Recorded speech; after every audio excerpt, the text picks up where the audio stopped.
Donc voilà, on va rentrer dans le vif du sujet de ce module climat avec une approche méthodologique pour aborder un diagnostic climatique territorial. Et donc la question qui se pose, c'est d'évaluer du coup les impacts du changement climatique sur la ressource en eau et d'un point de vue l'eau d'un point de vue climatique. Voilà. Donc ce projet, enfin ces travaux s'insèrent dans le projet DémoCliv, donc ça a déjà été dit tout à l'heure, et tous les résultats seront sur le site du CRESEB. Alors, ces travaux s'insèrent aussi donc, dans le volet climat des HMUC. Donc, le diagnostic climatique territorial, c'est une approche très complète de l'évolution climatique au niveau d'un territoire. Donc, l'objectif, c'est pas que vous reproduisiez tout. Voilà, tous les indicateurs qui sont présentés ne sont pas à calculer. Et c'est vraiment une base de travail, une aide et un cadrage pour réaliser la partie climatique des études HMUC. Donc, dans le diagnostic climatique territorial, il y a 3 étapes majeures. Donc, l'acquisition des données. C'est essentiel d'avoir des données de qualité pour avoir ensuite une analyse climatique de qualité. Et l'analyse des données passées, puis l'analyse des données futures. Donc, à la fin de chacune de ces grandes parties, ce que je vais dérouler par sous-étapes, à la fin, voilà, si vous avez des questions, vous n'hésiterez pas. À ce moment-là, on fera des petites pauses pour les questions. Donc, on commence par la question du choix des séries de données climatiques, du coup. Alors, la première question, c'est de quelles données on parle pour un diagnostic climatique territorial. Donc, avant tout, à chaque fois, en haut à droite, je vous ai mis la fiche méthodologique sur laquelle ces informations sont plus détaillées, puisqu'il y aura donc, à disposition, courant juin, un guide méthodologique avec des fiches méthodologiques. Donc, évidemment, pour un diagnostic climatique territorial, il nous faut des précipitations et températures. Et pour faire un bilan hydrique, il faut aussi l'évapotranspiration et dans certains cas, le rayonnement si vous voulez calculer une ETP. On en parlera plus tard. Et ce qui est important ici, c'est d'avoir des précipitations quotidiennes. Alors, ça pose la question du coût de la donnée, mais en tout cas, avoir des précipitations quotidiennes, c'est essentiel pour une analyse climatique précise. Les données quotidiennes permettent de calculer des indicateurs, donc notamment le nombre de jours de pluie pour avoir plus de précision sur la répartition des pluies et aussi de décomposer les cumuls selon l'intensité des pluies quotidiennes. Et enfin, pour la phase de modélisation, donc on compare d'abord les données observées avec les données modélisées. Et les données modélisées sont au pas de temps quotidien, donc il vaut mieux avoir des données quotidiennes à comparer avec des données quotidiennes. Ensuite, dans le choix des séries de données, donc il y a des critères de qualité. On ne choisit pas une série de données climatiques au hasard. Donc déjà, la longueur de la série. Alors dans l'idéal, il faut une profondeur temporelle suffisante pour étudier, pour identifier les tendances climatiques passées. Donc dans l'idéal, 60 ans. Et au minimum, un début en 1976. Donc ça, vous le verrez plus tard, c'est aussi dans l'optique de la modélisation climatique pour pouvoir comparer les données passées avec les données futures. Ensuite, donc la non-interruption des séries de données. Donc il faut qu'il n'y ait pas trop de manque de données. Donc c'est-à-dire que les manques de données vont fausser les calculs d'indicateurs. Après, il n'y a pas vraiment de seuil officiel. Certains considèrent qu'au-delà de 5% de données manquantes, la série est inexploitable. Dans d'autres cas, c'est 80%. Bon, c'est vraiment à voir. Et les manques de données peuvent être complétés. Les données peuvent être complétées.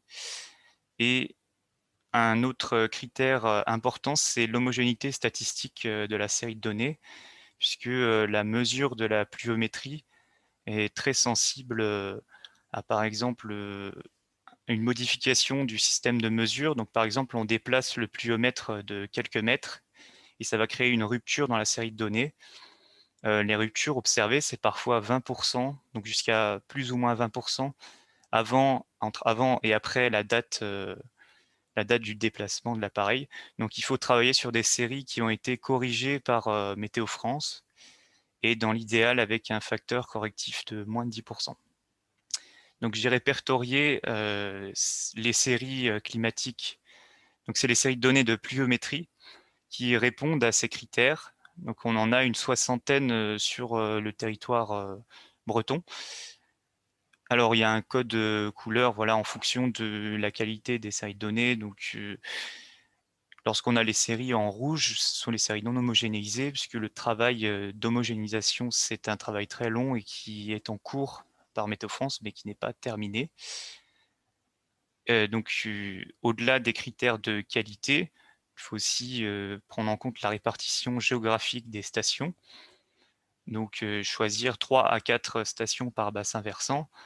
Alors, pour le territoire de Sage de la Vilaine, ça va être un peu plus, peut-être 5, 6, 7.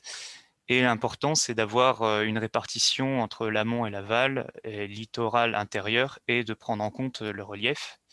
Et vous remarquez que pour certains territoires, on a, par exemple, Sud Cornouailles, ici, il n'y a pas de stations qui répondent aux critères de qualité.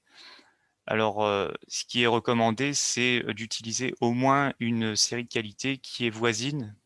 Donc, par exemple, Quimper, Lorient ou Guiscrif. Et ensuite, donc ici, c'est les séries de données de qualité, mais il y en a d'autres qui sont sur un pas de temps plus court et qui peuvent aussi compléter cette analyse climatique. Donc, une fois qu'on a acquis ces données, donc on les prend sur la Publitech Météo France, il faut vérifier et préparer ces données à l'analyse climatique. Alors voilà, vérifier la non-interruption des données.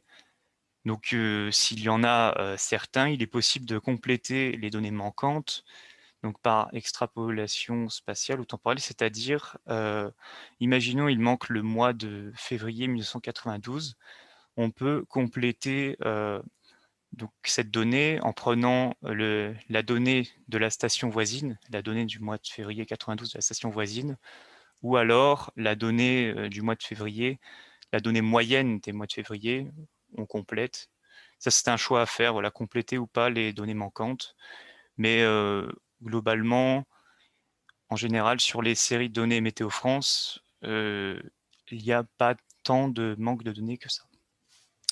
Et ensuite, il faut préparer ces séries de données, donc c'est-à-dire les classer en différentes échelles temporelles. Ce sont à ces échelles-là qu'on va faire les analyses climatiques. Donc on travaille à échelle quotidienne, mensuelle, par saison hydrologique et année hydrologique. Donc pourquoi année hydrologique et saison hydrologique? Je vais vous le montrer tout de suite. Donc déjà, l'année hydrologique, donc c'est une année où se produit le cycle hydrologique complet. Donc en Bretagne, on considère que c'est la période allant du 1er octobre de l'année précédente au 30 septembre. Et on remarque voilà, qu'il y a jusqu'à 300 mm d'écart entre le cumul d'une même année, si on parle d'une année hydrologique ou une année civile. Mais le cumul par année hydrologique correspond davantage à la réalité observée. Donc pour illustrer ça, je vous ai montré les cumuls donc par année hydrologique et civile en 2001. Donc 2001, c'est une année, peut-être que certains s'en souviennent, c'est une année très arrosée, avec un hiver 2000-2001 qui a été marqué par de nombreuses inondations. Et vous pouvez voir que le cumul de l'année hydrologique 2001 est supérieur de 200 à 300 mm sur toutes les stations. Et à l'inverse, l'année 1976, qui a été une année marquée par une sécheresse majeure, on a le cumul par année hydrologique qui est inférieur de 100 à 200 mm sur toutes les stations, puisqu'en fait, en 1976, il y a eu un automne 76 qui a été assez arrosé, et du coup, ce qui a remonté les données en année civile. Et du coup, l'automne 76, c'est dans l'année hydrologique 1977, puisqu'on est sur un nouveau cycle hydrologique. Et du coup, c'est pareil pour les saisons hydrologiques. Donc on est sur les deux phases du cycle hydrologique, la phase de recharge, donc saison de recharge des cours d'eau et saison d'étiage des cours d'eau. Donc pour la découpe de ces saisons, moi j'ai choisi de faire 6 mois, 6 mois. Donc saison de recharge qui va d'octobre à mars et saison d'étiage qui s'étale d'avril à septembre. Donc ça correspond à peu près à ce qui est observé et ça a permis de comparer les résultats aussi d'une saison à l'autre en ayant des dates de saison qui sont homogènes. Et donc pourquoi ne pas travailler à saison météorologique? Déjà, on est sur des périodes qui intéressent davantage quand on parle de gestion de l'eau. Et si on parle des cumuls, par exemple, par saison météorologique, on va se concentrer sur cumul hivernal et estival. On va dire, voilà, le cumul estival est 2 fois moins élevé à Mur de Bretagne que le cumul hivernal. Et au final, cette observation, on la retrouve par saison hydrologique. Et sur les tendances, c'est beaucoup plus intéressant de travailler à échelle mensuelle qu'à échelle des saisons météorologiques. En fait, la baisse qui est observée au printemps, c'est une baisse du cumul au mois de mars et au mois de mai, mais pas au mois d'avril. Voilà pour cette partie acquisition des données. Donc, on continue avec l'analyse des données passées. Donc, une fois qu'on a acquis toutes ces données, il est important mais du coup de faire la description du climat actuel pour avoir donc une bonne connaissance du climat passé qui permet de réduire les incertitudes sur l'analyse du climat futur. Donc l'objectif de la description du climat local, c'est d'avoir une meilleure connaissance de ce climat et de définir les secteurs à risque. Donc ça passe par une spatialisation du régime pluviométrique à partir des données des différentes stations et de décrire la répartition des jours de pluie et aussi montrer l'importance et la répartition des fortes pluies sur le territoire. Donc j'ai fait voilà, une petite liste d'indicateurs donc, avec renvoi à la fiche méthodologique à laquelle ces indicateurs sont décrits.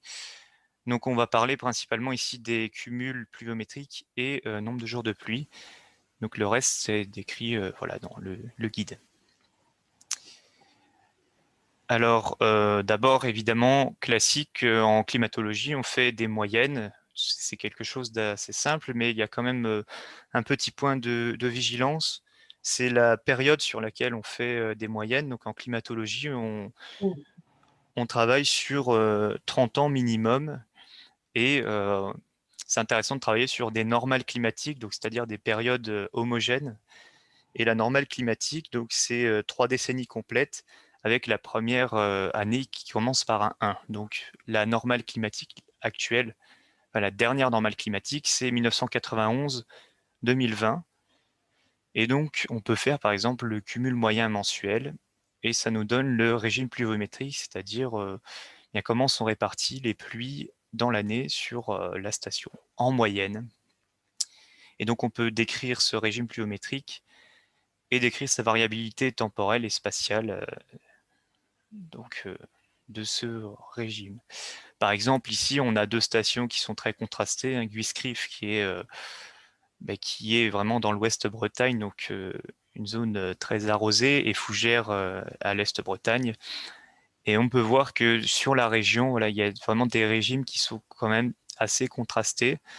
Alors, on reste quand même sur des maximums en hiver et minimum en été, mais à Fougères, on a un régime qui est bien moins soutenu en hiver. On peut faire la même chose en regardant le nombre de jours de pluie. Donc, un jour de pluie, c'est un jour où le cumul quotidien dépasse 1 mm. En dessous de ce seuil, puisqu'il y a beaucoup de jours où on est à 0,5 mm, 0,2, etc., on considère qu'il y a trop d'incertitudes en fait, pour considérer ce jour comme un jour de pluie, puisqu'on ne sait pas si c'est dû à l'humidité ou bien à une toute petite averse, on ne sait pas. Donc on peut calculer cet indicateur en fréquence ou en données absolues. Donc ici, c'est à Mur de Bretagne, encore une fois. En fréquence, donc on peut voir qu'à Mur de Bretagne, on a donc il pleut un jour sur deux de novembre à février, en gros, et moins d'un jour sur trois de mai à septembre. Et c'est intéressant aussi faire une comparaison croisée avec le cumul, et on s'aperçoit évidemment que lorsqu'il pleut, lorsque les jours de pluie sont majoritaires, le cumul est maximum. Et on peut aussi croiser l'évolution du cumul avec celle du jour de pluie pour identifier si les pluies s'intensifient ou non. Donc par exemple, lorsque le cumul augmente alors que le nombre de jours de pluie diminue, c'est-à-dire qu'il pleut plus sur un nombre de jours plus réduit, donc ça veut dire que les pluies sont plus intenses. Et ça, notamment pour le risque inondation, c'est intéressant. Mais on peut aussi préciser cela en décomposant les cumuls selon l'intensité des pluies. Donc, c'est-à-dire on décompose les cumuls quotidiens selon différentes classes. Donc ici, j'en ai montré 4, mais on peut en faire que 2 en coupant à 10 mm. Alors, il faut bien savoir que c'est des classes qui sont théoriques, puisqu'on parle de, par exemple, le jour de pluie marqué, 10 mm, mais on ne sait pas si c'est 10 mm sur toute la journée ou 10 mm sur une averse de 30 minutes. Après, ici, on est sur une analyse climatique, donc ce degré de détail ne nous intéresse pas forcément. Donc, pourquoi décomposer les cumuls? Donc, là, on parle de l'importance des fortes pluies et montrer la variation temporelle et spatiale de ces fortes pluies. Donc, si vous regardez le régime pluviométrique à Mur de Bretagne, donc sans décomposition, on va pouvoir faire les commentaires classiques, minimum, maximum, voilà, minimum en été, maximum en hiver. Et lorsqu'on décompose les pluies selon leur intensité, eh bien, on s'aperçoit que ce régime pluviométrique, il est forgé en grande partie par les fortes pluies. Donc, lorsque les cumuls des jours de pluie, donc de plus de 10 mm et 20 mm, sont maximum, le cumul total est maximum. Et finalement, le cumul des jours de pluie faible, il reste, lui, toujours constant tout au long de l'année. Et on peut accentuer ça en croisant le nombre de jours de pluie avec le cumul. Donc ici, encore une fois, à Mur de Bretagne, on a 140 jours de pluie à l'année en moyenne. Et sur ces 140 jours de pluie, il y en a plus de la moitié qui sont des jours de pluie faibles, donc moins de 5 mm, et qui représentent seulement 18% du cumul annuel. À l'inverse, ici, on a 5% des jours de pluie forte, enfin 5% des jours de pluie qui sont des jours de pluie forte, et qui correspondent à quasiment un quart du cumul. Donc ça veut dire qu'en 7 jours, en une semaine de pluie, on a un quart du cumul annuel. Et ça, c'est une situation intermédiaire puisqu'on est à Mur de Bretagne, mais c'est une situation très variable d'une station à l'autre. Et c'est une situation à identifier puisque l'importance des fortes pluies va aussi montrer la variabilité du cumul, la variabilité interannuelle. Donc c'est important d'étudier ces pluies. Ensuite, on va parler donc de l'approche climatique des risques d'inondation et de sécheresse. Donc l'objectif, c'est de quantifier et qualifier les risques d'inondation sur le territoire et voilà, identifier les évolutions des risques d'inondation et sécheresse. Donc je ne vais pas parler de l'approche probabiliste, mais voilà, c'est aussi dans le guide. Donc l'approche probabiliste, elle permet, voilà, avec les centiles et le régime probable, on peut quantifier les cumuls qui sont considérés comme extrêmes et regarder le nombre de fois où ils sont dépassés. Ou voilà, ça permet de quantifier les extrêmes positifs et enfin, les extrêmes maximum et minimum. Et il y a aussi le SPI qui permet d'identifier les périodes extrêmes. Donc ça, c'est recommandé par l'Organisation météorologique mondiale. J'en parle pas ici, parce que sinon on s'étalerait trop, mais c'est dans le guide, voilà. Et on va parler du coup du risque inondation. Donc comment on fait une approche climatique du risque d'inondation. Donc déjà, c'est pas forcément évident, parce qu'ici on fait pas le lien entre la pluie et le débit. Donc, il faut définir des seuils pluvieux extrêmes qu'on considère comme des seuils pluvieux où il y a une inondation. Et pour définir ce seuil, on peut regarder ce qui se passe, par exemple, sur une année où il y a eu des inondations, donc par exemple en 2001, et à partir...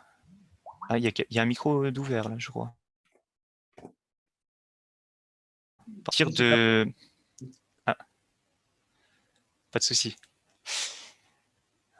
Et du coup, à partir de ce regard sur une année pluvieuse, on peut définir des seuils. Donc ici, à Mur de Bretagne, par exemple, 50 mm en un jour. Donc on peut imaginer que c'est des averses orageuses très fortes. 100 mm en 10 jours, 200 mm en 20 jours. Donc là, on a des pluies continues sur un temps long qui font du coup une inondation lente, hivernale, on peut imaginer. Et on compte le nombre de fois où ces seuils sont dépassés. Et ici, donc je les ai représentés par des périodes de 30 ans, puisque sur Mur de Bretagne, on est sur une station longue qui démarre en 1932, et on peut s'apercevoir qu'il y a une hausse de ces événements extrêmes qui est quand même assez marquée, surtout sur la dernière période de 30 ans. On a quasiment doublé le nombre d'événements extrêmes. Pour le risque de sécheresse, on utilise le bilan hydrique, donc qui permet, lui, de quantifier et qualifier une sécheresse. Donc ça permet aussi de qualifier un mois de sec ou humide selon l'état de la réserve du sol et du déficit d'évapotranspiration. Donc comment ça fonctionne? En fait, le bilan hydrique, il dépend des précipitations, donc l'arrivée d'eau, l'évapotranspiration qui sont les besoins en eau, et de la réserve du sol. Donc ici, on a fixé une réserve du sol à 125 mm. Donc encore une fois, c'est une réserve théorique et c'est pour permettre de comparer les stations entre elles aussi. Et avec une ETP qui a été fournie, enfin qui est disponible sur Météo France, l'ETP Penman, qui est ici, qui correspond aux besoins en eau d'un gazon coupé ras. Donc le bilan hydrique, lorsque les précipitations sont supérieures à l'ETP, c'est-à-dire que les arrivées d'eau sont supérieures aux besoins en eau, eh bien soit le surplus d'eau va recharger la réserve du sol, donc on est sur un mois humide en bleu clair, soit la réserve est pleine et le surplus d'eau va s'écouler en surface, donc on est en bleu foncé. On pourrait considérer finalement que la saison du coup de recharge, elle s'apparente à ces mois en bleu. Et lorsque les précipitations sont inférieures à l'ETP, donc les arrivées d'eau inférieures aux besoins en eau, il y a un manque d'eau du coup qui s'appelle le déficit d'évapotranspiration, DE.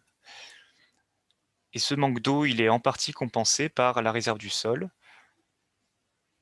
Et on considère que au-delà de 30 mm de déficit, il y a un impact, alors qui est plus ou moins fort selon la quantité de déficit, il y a un impact sur la végétation.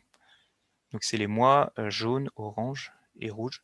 Maintenant, si on observe le bilan hydrique, on reconnaît les années. Donc j'ai entouré les années de sécheresse extrême, donc 1976 ici, 1989 et 2003. Et on s'aperçoit aussi que depuis la fin des années 80, il y a quasiment pas eu d'année. Donc ici on est à Rennes, il n'y a eu quasiment aucune année sans mois secs et arides et ou arides. Et on peut aussi représenter le bilan hydrique en fréquence, c'est-à-dire qu'on fait la fréquence de déficit sur 30 ans, donc on compte le nombre de mois selon leur catégorie et on regarde comment ça se répartit. Ça permet de faciliter la comparaison d'une station à l'autre ou d'une période à l'autre aussi. Et par exemple ici, entre Rennes et Quimper, donc à Rennes sur la période actuelle, on a à peu près 70% de mois de juillet et août secs et arides, contre à peine 20% à Quimper, à même 15%. Donc ça montre bien que le risque de sécheresse est plus élevé à Rennes. Et aussi, si on regarde les mois en bleu foncé, donc qui correspondent à la période où les pluies vont aller vraiment en surface, eh bien, on s'aperçoit que cette période-là, elle est plus longue à Quimper. Voilà donc pour les risques. Et ensuite, on passe à l'étude des tendances sur la période passée. Donc l'objectif, c'est de décrire l'évolution du climat observé sur la période historique à partir des données observées et d'identifier les tendances donc, à échelle annuelle de l'année hydrologique, des saisons hydrologiques et du échelle mensuelle. Donc il y a 3 méthodes pour étudier les tendances, donc écart de moyenne, suivi annuel et écart à la normale. Donc l'écart de moyenne, encore une fois, on parle plutôt de moyenne climatologique, donc sur 30 ans. Et c'est pour ça tout à l'heure que je vous disais qu'il faut 60 ans de données, puisque pour avoir 30 ans et 30 ans, ça fait 60. Et c'est une simple soustraction entre deux moyennes de 30 ans. Alors ça peut être des données absolues ou en relatif. Donc c'est vraiment quand même plus parlant en pourcent souvent. Et cette méthode donc, permet de s'affranchir des extrêmes. Et pour évaluer la significativité, donc on peut faire des intervalles de confiance qui vont nous donner l'intervalle dans lequel la tendance se situe. On peut faire aussi un écart à la normale, donc ça a été beaucoup montré tout à l'heure pour les températures notamment. Donc on prend la chronique entière d'année en année et on fait la différence par rapport à la normale climatique, donc c'est-à-dire la moyenne sur la période actuelle. Et là, ça permet d'identifier les extrêmes et d'identifier aussi possiblement une tendance. Alors, pour les études de précipitation, on ne voit pas grand-chose quand même avec cette méthode. Alors, ensuite, on a le suivi annuel, donc c'est-à-dire qu'on prend simplement la chronique et on identifie les tendances par régression linéaire. C'est-à-dire qu'on fait petit trait et aussi par des tests statistiques. Donc les tests, il y en a 3 tests majeurs utilisés pour la pluviométrie. Donc le t-test qui évalue la significativité, lui, de la régression linéaire. Donc le test de Mankendal qui va nous dire s'il y a une tendance et son sens, donc est-ce que c'est à la hausse ou à la baisse, et test de Petit qui évalue, qui identifie des ruptures dans la série de données. Donc ici, on est à Mur de Bretagne et on a l'ensemble de la chronique depuis 1932. Et il s'avère que la hausse on observe une hausse. Si on regarde du coup la régression linéaire, on a une hausse de 2 mm par an qui est significative d'après le t-test. Et le test de Mankendal nous dit qu'il y a une hausse significative aussi, et une rupture dans la série de données en 1977. Et étant donné que Mur de Bretagne est une station homogène, ça veut dire que cette rupture, elle est naturelle, et elle s'observe aussi dans beaucoup d'autres stations. Et voilà pour cette partie d'analyse des données passées. Du coup, on passe du coup à la phase d'analyse des données futures et la modélisation. Donc avant ça, il faut extraire les données modélisées. Et voilà. Et ça se fait du coup sur le portail EDRIAS, qui est un site de Météo France qui offre la possibilité d'extraire gratuitement les données de 12 modèles. Et donc l'objectif, c'est d'obtenir des données modélisées sur les stations, enfin correspondant aux stations du territoire. Donc la modélisation climatique, c'est une représentation simplifiée du climat. Donc ici, on a donc le but des modèles, c'est de reproduire le climat en moyenne et non pas le climat exact. On a ici les 12 modèles présents sur DRIAS et vous voyez qu'il ils reproduisent le climat de façon différente, donc plus ou moins humide ou plus ou moins froid aussi. Ici, c'est les écarts de température en fin de siècle. Et donc en moyenne en France, donc on peut voir voilà, le modèle par exemple IPSL, il table sur un réchauffement de 2,1 degrés. Le modèle AGEM2, c'est 6,4 degrés. Et l'idée, quand on parle de modélisation, enfin de l'extraction des données, c'est de prendre des données d'au moins 2 modèles qui sont contrastés, différents dans leur manière de reproduire le climat. Nous, on travaille avec les données des instituts français, donc CNRM et IPSL, et particulièrement avec les modèles. Donc, je ne les ai pas mis en évidence, c'est vrai, mais c'est dans le guide, voilà, les modèles WRF et Aladdin, puisqu'ils sont, beaucoup d'études travaillent avec ces données-là, ces modèles-là particulièrement. Donc les modèles fonctionnent avec les scénarios du GIEC. Donc là, on a les 4 scénarios actuels. Et pareil, donc on prend les données de 2 scénarios contrastés. Donc moi, ce que je dis, voilà, le scénario le plus optimiste 2.6, il est quasiment aujourd'hui irréaliste. Donc autant privilégier le 4.5 qui table sur une stabilisation des émissions de gaz à effet de serre d'ici 2050 et prendre le scénario qu'on suit actuellement le plus pessimiste et observer du coup l'évolution des deux. Du coup, ça fait par station, ça fait 2 extractions. Non, ça fait donc 2 modèles, 2 scénarios et 2 extractions sur le passé. Donc ça fait 6 extractions par station. Donc c'est déjà un travail. Après, il faut retrier, revérifier les données, retrier les données et ensuite corriger les biais du coup des données, puisque la modélisation climatique induit toujours les biais des modèles.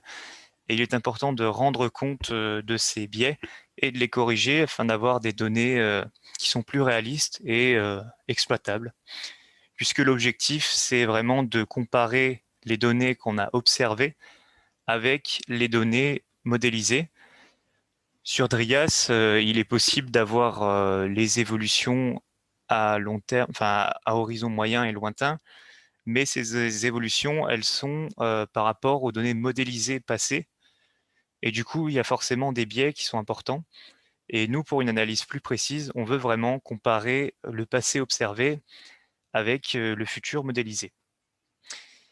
Donc, les biais, ici, c'est pour la station de Mur de Bretagne. Donc, c'est quand on parle de biais, voilà, c'est regarder l'écart moyen, donc sur une période de 30 ans. Et ici, ça va être la période 1976-2005, puisque c'est la période de référence passée DRIAS. Les données des modèles sont disponibles sur la période historique et certains démarrent en 1976 et ils terminent tous en 2005. Et les données futures démarrent en 2006 et terminent en 2100. Et on peut voir que voilà, donc ça c'est du coup les biais des modèles mensuels. On peut voir qu'ils sont très contrastés, très différents déjà d'un modèle à l'autre, d'un mois à l'autre et aussi d'une station à l'autre. Donc ça montre bien qu'il faut corriger ces biais et qu'il faut avoir conscience qu'il y a des biais et que même une fois corrigés, il y a des incertitudes, évidemment. Donc par exemple, voilà, pour illustrer cette grande différence, donc on peut regarder au mois de mars, on a le modèle CNRM qui tend à sous-estimer en moyenne de 20% le cumul. Le modèle IPSL, lui, tend à surestimer de près de 20%. Et c'est l'inverse au mois de mai. Bon, voilà pour illustrer ça. Et du coup, on corrige les biais simplement en soustrayant la donnée modélisée. Donc, par exemple, le cumul du mois de mars 2076, et on le soustrait au biais du modèle correspondant. Donc, donc ici, c'est en pourcentage, donc ça ne marche pas, mais moins 5 millimètres, par exemple.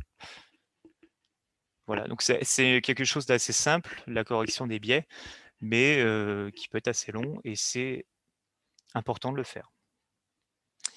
Pour ensuite avoir une idée des tendances climatiques. Du coup, les tendances, donc l'idée, c'est de définir la gamme d'évolution climatique à différents horizons, moyens et lointains. Donc, quand on parle d'horizon, voilà, l'horizon moyen, c'est la période qui va arriver donc d'ici 10 ans ou 20 ans.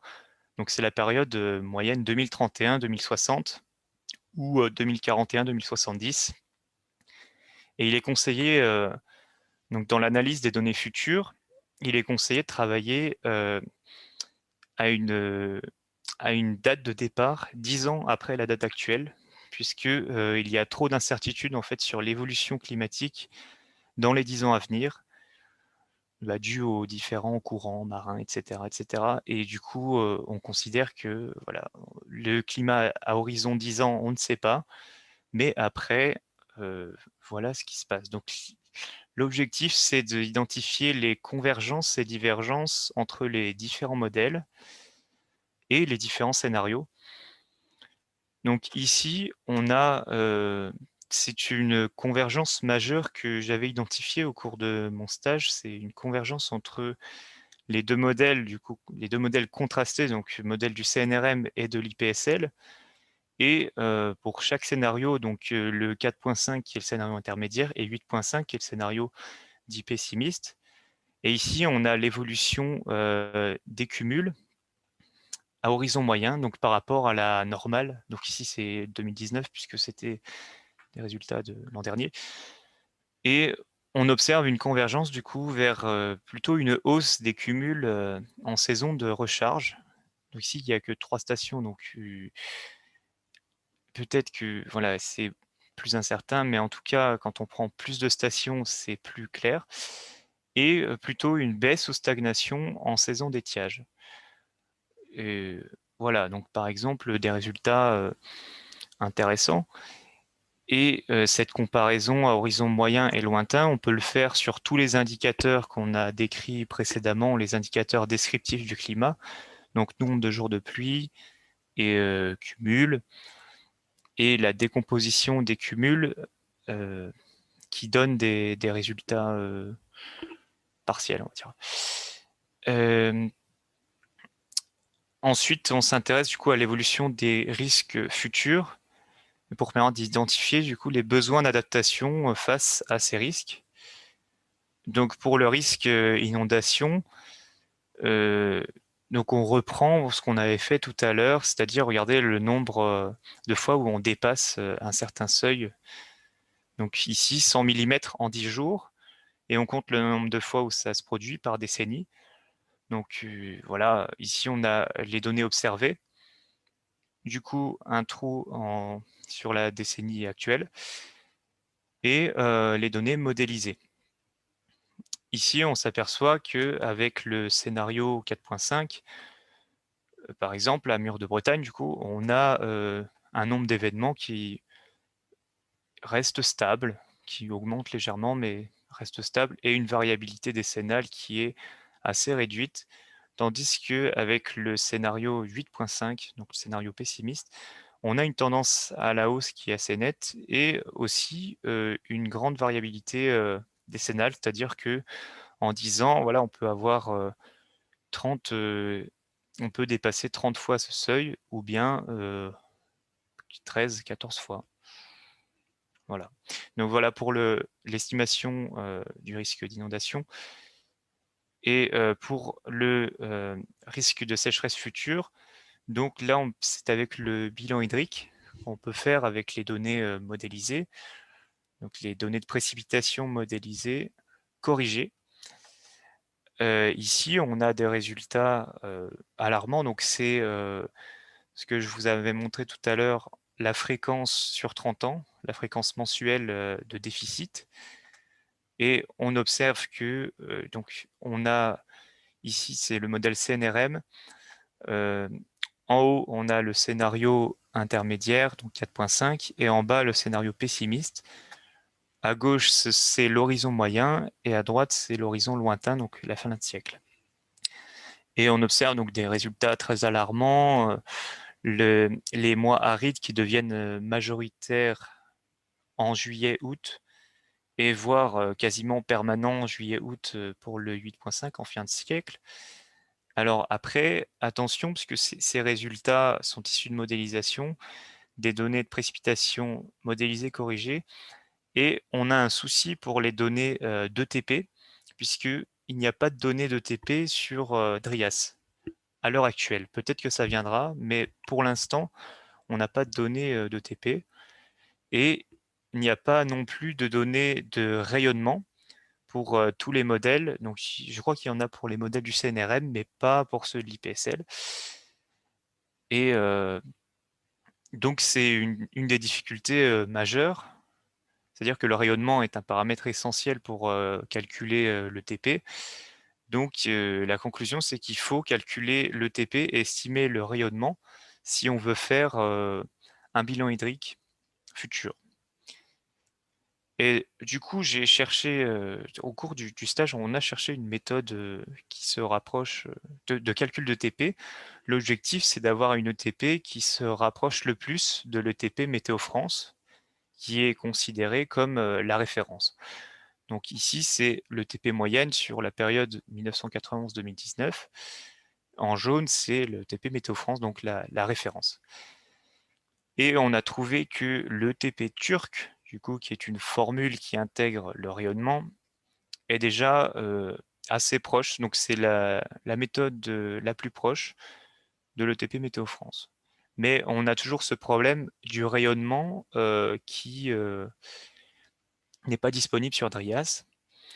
Et le rayonnement, il peut être estimé. Alors là, je ne rentrerai pas trop dans les détails parce que c'est voilà, c'est un peu lourd sinon, mais voilà, le rayonnement peut être estimé à partir d'une relation qui existe déjà avec l'amplitude thermique, c'est-à-dire donc l'amplitude thermique, la différence entre température maximum et minimum. Donc lorsque l'amplitude thermique est maximum, le rayonnement est maximum. Et avec cette méthode d'estimation du rayonnement et le TP turc, on obtient des résultats moyens qui sont dans les moyennes plutôt bons, avec des écarts de moins de 10%. Mais vous le voyez, le TP est surestimé à Rennes en été, et c'est pour ça que les résultats qui sont montrés précédemment sont à prendre avec beaucoup de précautions, puisque le TP, du coup calculé, eh bien, elle est certainement surestimée à cette période-là. Un petit peu, mais ça peut avoir des conséquences importantes. Et voilà, du coup, donc on fera les questions juste après. Juste, je conclus et puis on passe à des questions si vous voulez. Du coup, ce diagnostic climatique territorial qui sera bientôt disponible, il permet d'avoir une approche complète. Et je répète que voilà, tout ce qui est présenté ici et dans le guide n'est pas à faire. C'est vraiment, voilà, on en a beaucoup d'indicateurs qui se complètent entre eux, qui disent peut-être la même chose mais différemment, qui permettent d'avoir un regard complet sur le climat et son évolution. Et du coup, toutes ces informations, le guide, les fiches méthodologiques seront disponibles prochainement, donc courant juin, espérons d'ici la fin du mois, sur le site du CRESEB, donc au lien que je vous avais montré précédemment. Et, et voilà. Et voilà, donc j'en ai terminé. Donc si vous avez des questions, n'hésitez pas. Et merci pour votre attention.